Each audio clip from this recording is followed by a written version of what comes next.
Gods damn her, straight back to the hells. Just look at me. I did what was right, and Mazora made me pay for it. I'd be hunting devils and demons, she said. Traitors and hypocrites, heartless evils of all sorts, but not Zariel's victims. Not innocent tieflings.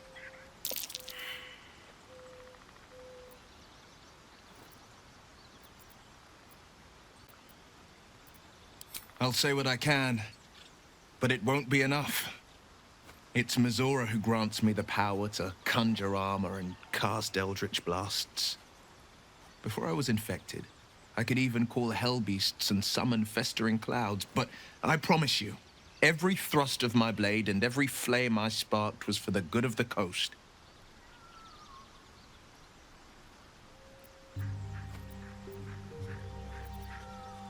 I can't utter the terms or circumstances of the pact. I can tell you most all else, but the pact, I'm forbidden, unless Mazora permits it. But I'll say this. The moment I pacted myself to Mazora, I have not regretted for a heartbeat. It was my proudest deed. It was worth the sacrifice. All I can give you on that is my solemn word.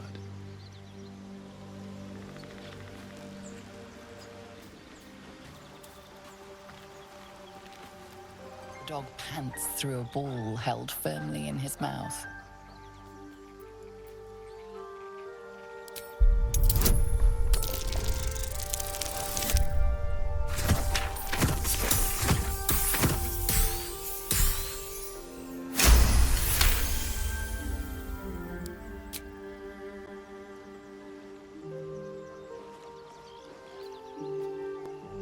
He relinquishes the ball. It is well chewed and slick with drool.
Hope you're keeping well, friend.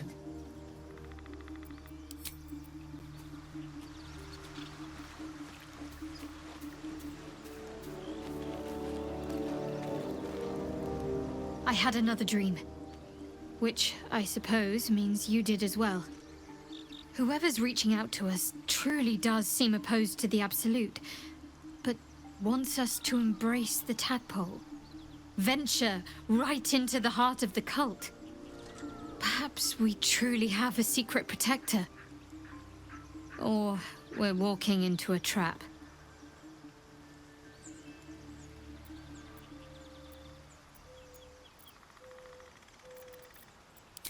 I'm not sure what else I can say, at least until I can remember more.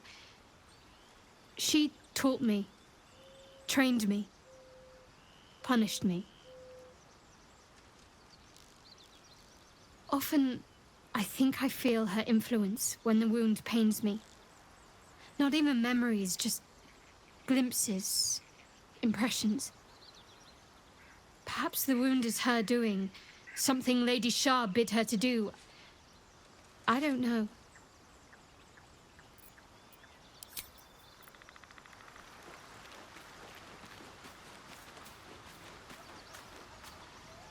Another visit from the Golden Paladin. It said we'll get the answers we need about the tadpole if we infiltrate the cult.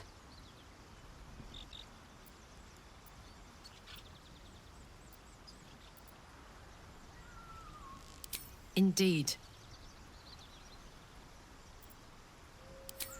We were both part of Zariel's inner circle. Her by choice, me by force. In the grand scheme of things, I'm inconsequential to Zariel. Sure, I've got the engine, but I wasn't even her strongest fighter. But she favored me like a child favors a captive pet. Mizora envied the attention, I suppose. I'm sure when Zariel gave her the order to hunt me down, Mizora was delighted.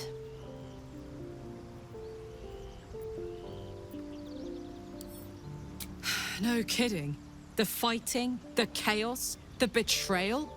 It had the makings of a good stage show, but I did not want to be one of the players. I don't know. You'd think she'd have more important things to do. Devils and their pride.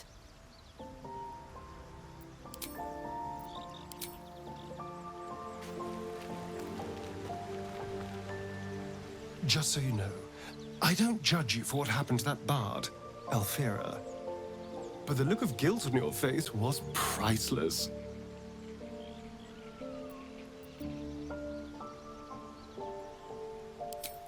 I don't care, really. But you could have been more subtle about it.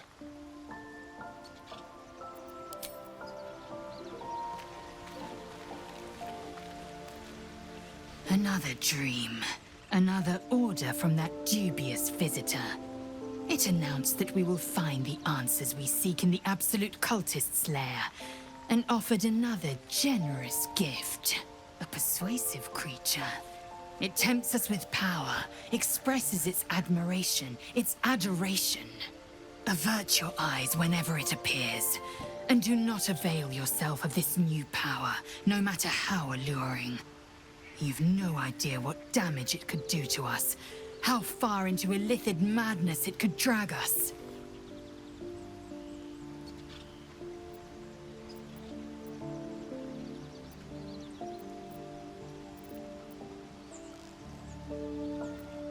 Battles are won with swords, not mind games born of brainworms. The ones we fight with these cultists will be no different. And there will come a battle, of that I'm most certain. The one truth that fell out of the dream figure's cankered lips.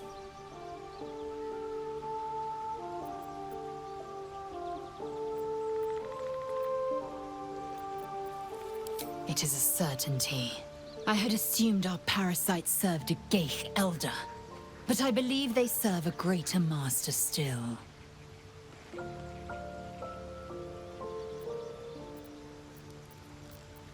A question that burns in my belly day and night. Elders and collectives abide by their own tenets.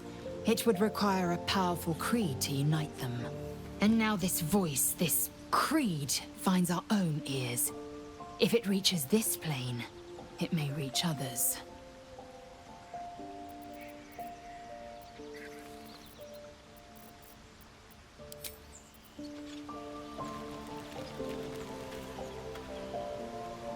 You wish to speak?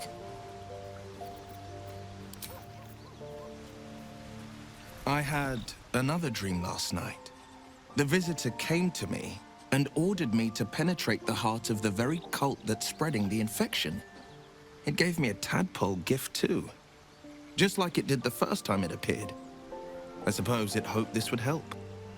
At first, I thought we should avoid these gifts no matter what advantage we gain. And yet, I can't help recall the words of my father. The best plan is the one that works. These powers could be enough to edge us towards victory.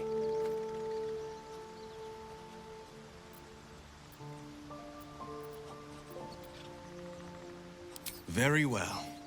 If it's mind games these parasites wish to play, we'll play. And we'll win. It's said that anyone who bathes in the river of blood emerges as one born anew. It's a lot like that, I imagine. I feel the weight of these horns on my head, curling upwards like a mammoth's tusks. I feel these ridges snaking down my neck, not to mention a few bumps and prongs in unmentionable places. But I haven't seen my reflection just yet. Be my mirror. What do you see?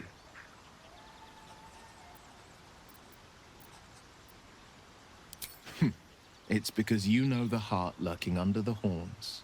The people will see a curiosity, maybe even a beast hungry for their souls.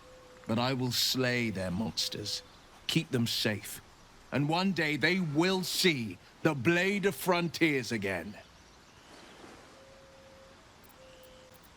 A possibility that's kept me awake countless nights.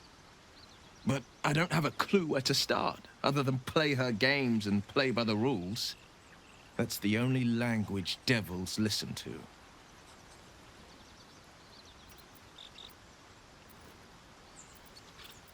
There could well be. She has the blighted thing. What I know of it is simply what has engraved itself upon my memory. My contract is very clear. I can bring Mizora no harm. She'll have to let me out of my pact willingly. The only way out is if I can out-bargain her. We're standing here with nothing but the clothes on our backs and the worms in our heads.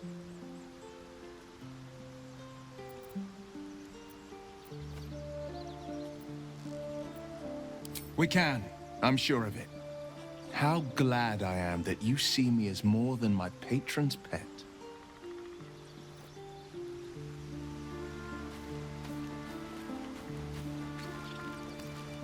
I've been dreaming of our enigmatic visitor again.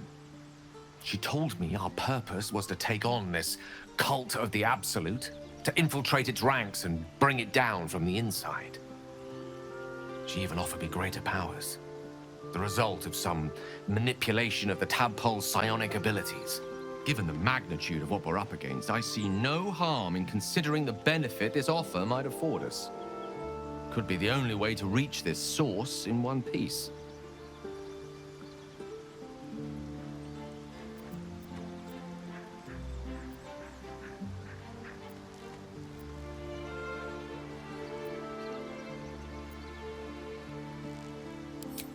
I suppose you're right. We still see only a part of the picture, however much our visitor claims to show the full vista of options at our disposal. Can't deny my curiosity, but, as you say, no harm in delaying it, for now at least.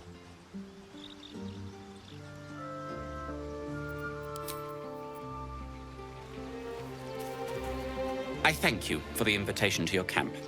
It's, well appointed, not too crowded, perfect for thinking, and I've been doing just that.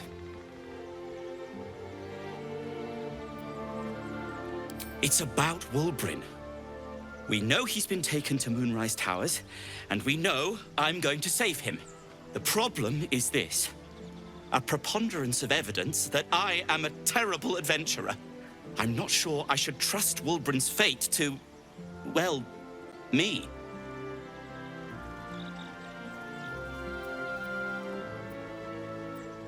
You've done so much already. I'm hesitant to prevail upon you again, but I can't risk recapture. I barely escaped last time. You'd do it then. You'd look for him.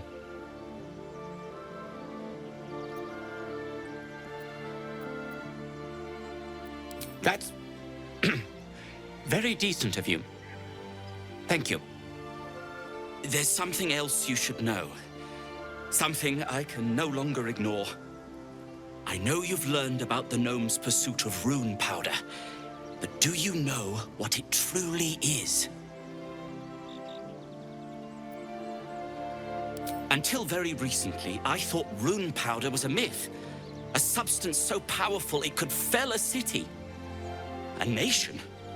The Iron Hand gnomes have proven the impossible. Rune powder is real, and they have it in their possession. Destruction. The only thing it's good for. But destruction of what? Well, I'm hoping Wulbrin will be able to tell us. I shouldn't have let him drift away. Shouldn't have let that lot get their claws into him. Now more than ever, I need to find him. We need to find him. He's the only one I might be able to speak to sensibly.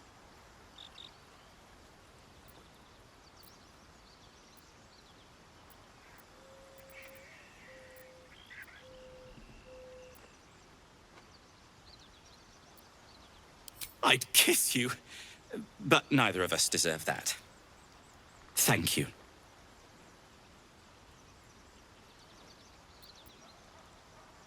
I haven't been there myself. The area around it is, well, cursed. Terrifyingly so. I did hear something interesting, though. There are shades that plague the path to the towers. Shades that fear not steel, but light. Dwergar, who mentioned it, sounded truly traumatized. It was almost amusing. Like what? I suppose I'd be very, very sad. Then, after a while, I'd find whoever killed him and put a smoke powder bomb in their trousers. Alchemist, tinkerer, adventurer, curmudgeon. I wear many hats, most with great enthusiasm. Thank you for noticing. Barkus Root is my name. Baldurs Gate is my home. Back in the city, I offered my expertise to the highest bidder. I was quite popular, too. I'm not picky about my customers.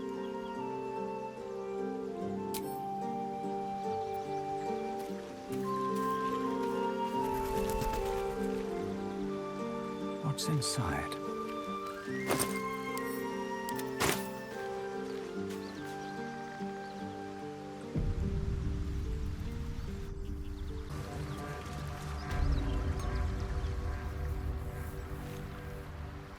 There's something I've been wanting to share with you, if now's a good time.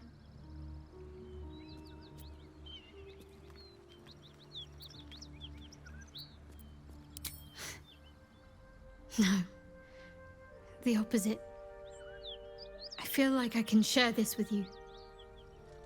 I've never felt that way before. It's difficult to put into words. I think it might be easier to just show you. Use the tadpole.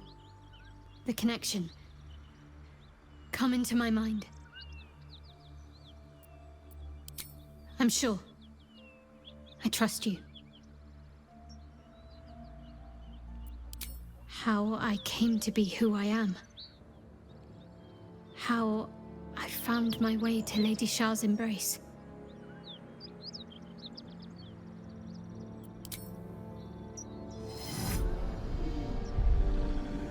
I don't remember how it started, only how it ended. I was fleeing.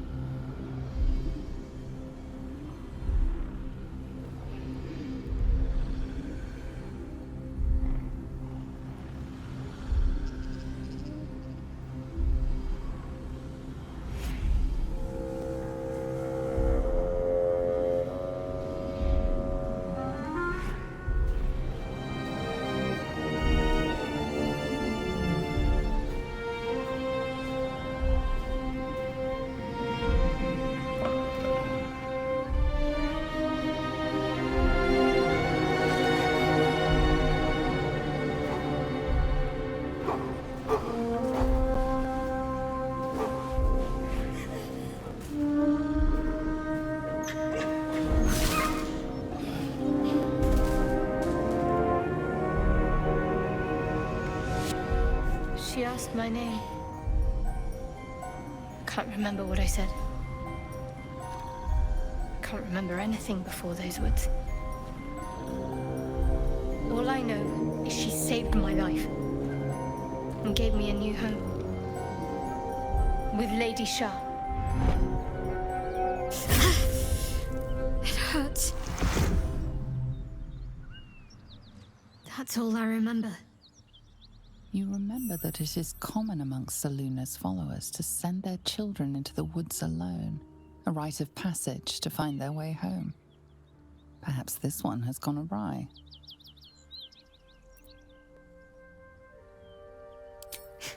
You're reading too much into things. A childhood bauble, that's all. Just because Selunites claim something doesn't mean they own it.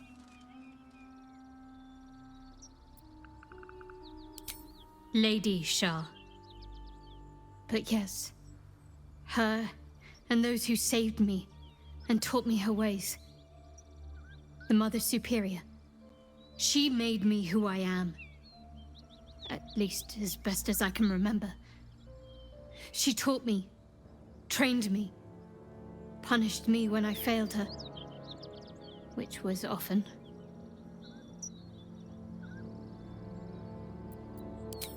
Abuse. Nonsense. The Mother Superior made me strong. For the Dark Lady. Pain is the gauntlet that all who love Lady Shah must endure. Only her embrace can truly heal me. To try and salve myself would do nothing but shame me in the Night Singer's eyes.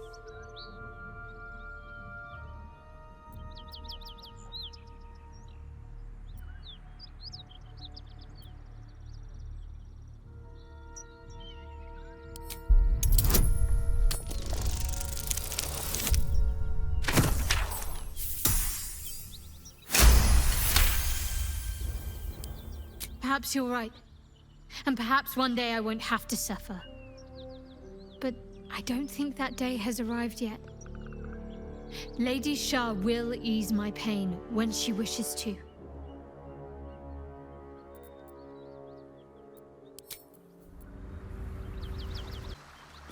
Time to press ahead.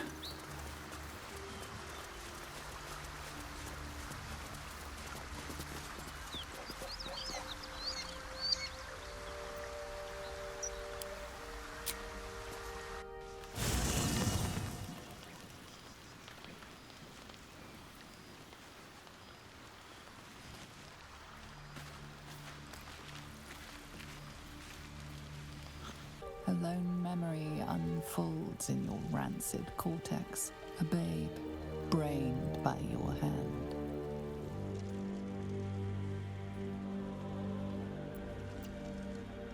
Better to die than live on an earth walked by you. Each of your deaths is a mercy. Tonight, you can't chase the thoughts of that poor girl you killed from your head. You wonder what she looked like as she died. Squirming, skewered in abject agony.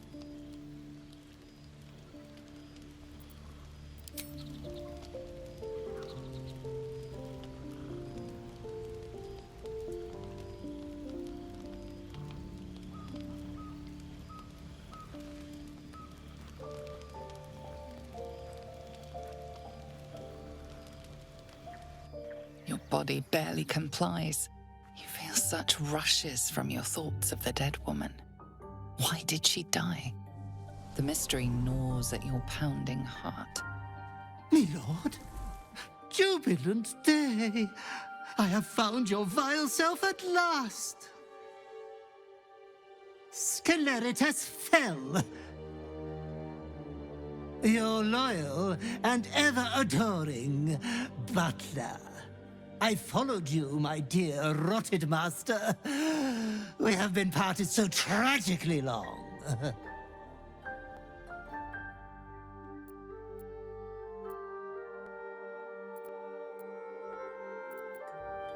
Oh, one hell of a butler.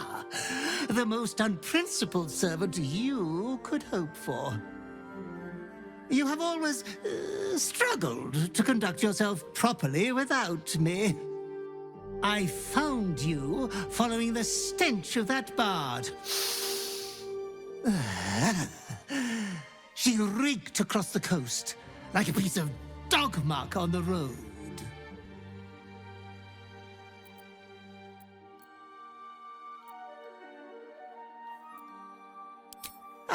Yes, my lord has always had some spontaneous little outbursts of joy. Anyways, I come once again bearing a part of your dreadful inheritance.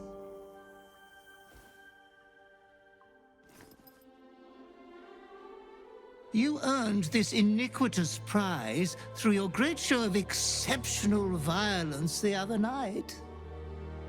I'm sure Master will be better soon. A fellow of your fine breeding is never down for long.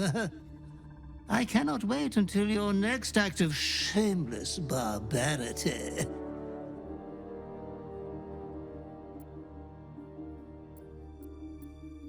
Death wants everything to do with you, good villain.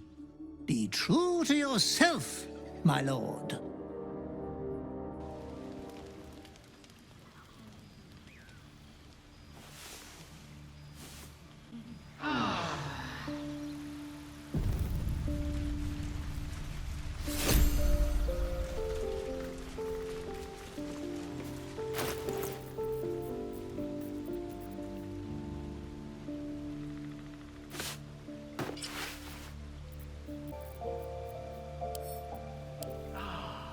As you choke down the acrid mushroom, a memory embraces your unlovable carcass. You see a grand collection. Shelves of jarred, floating, pickled organs neatly labeled. Taxidermied beasts and men, elegantly displayed from your killings. A study no doubt arranged neatly by your gentleman's gentle goblin. As you and your butler perform a vivisection, Scelaritas's claws slips, calipers cutting the aorta of the living, screaming victim.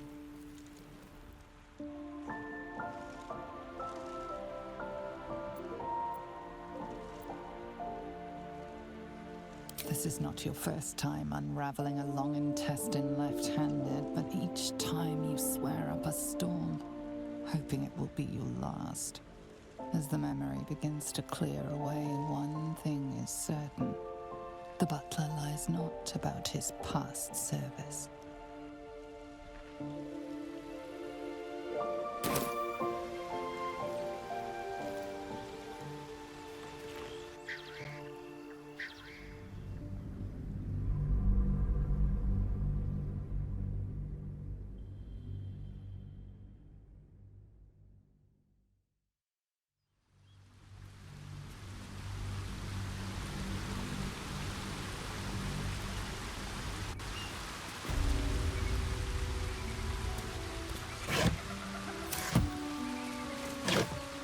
Wonder if the gods are watching me.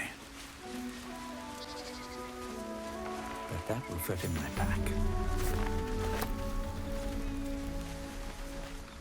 Wait. These markings. Tirsu's script scratched in the ground. As I expected. A creche must be nested in the temple below. We must go there at once.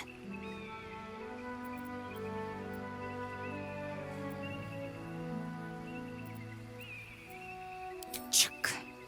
Very well. But promise me we will return before our chance is lost, else I make my way there alone. Lead on, then.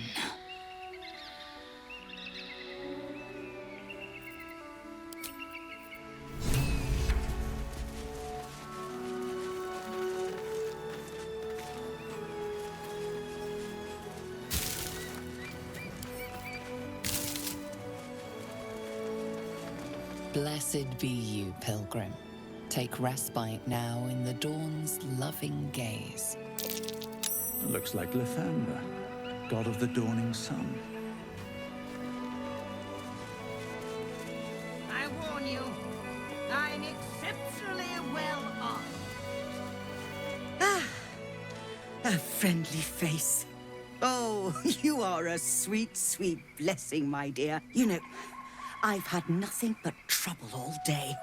I've been accosted, chased, insulted. Look over there. Do you see that wretched little hive?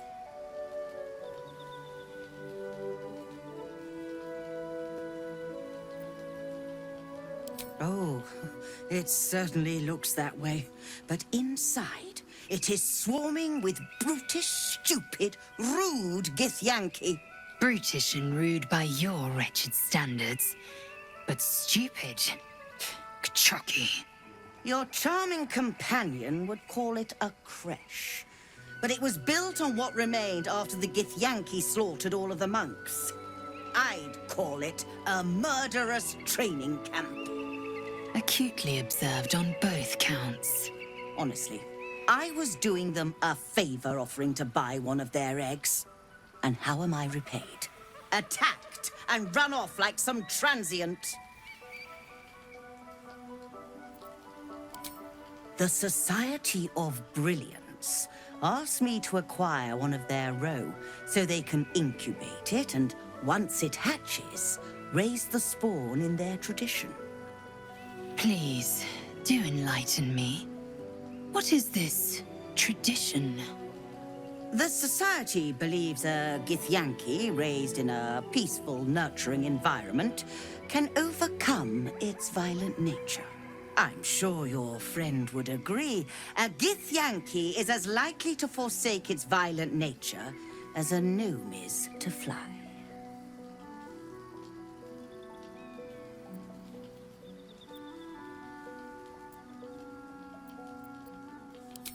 You've been sipping from the same goblet as the Society. Perhaps you'd be willing to help then, to prove your point. They may have chased me away, but surely the Gith would welcome a person with such sympathetic views to their creche. And once inside, you could simply purloin an egg. Steal one of Gith's own. I will slit your throat for even suggesting it. I'm not talking to you. You'll be well compensated, of course. Just bring me an egg.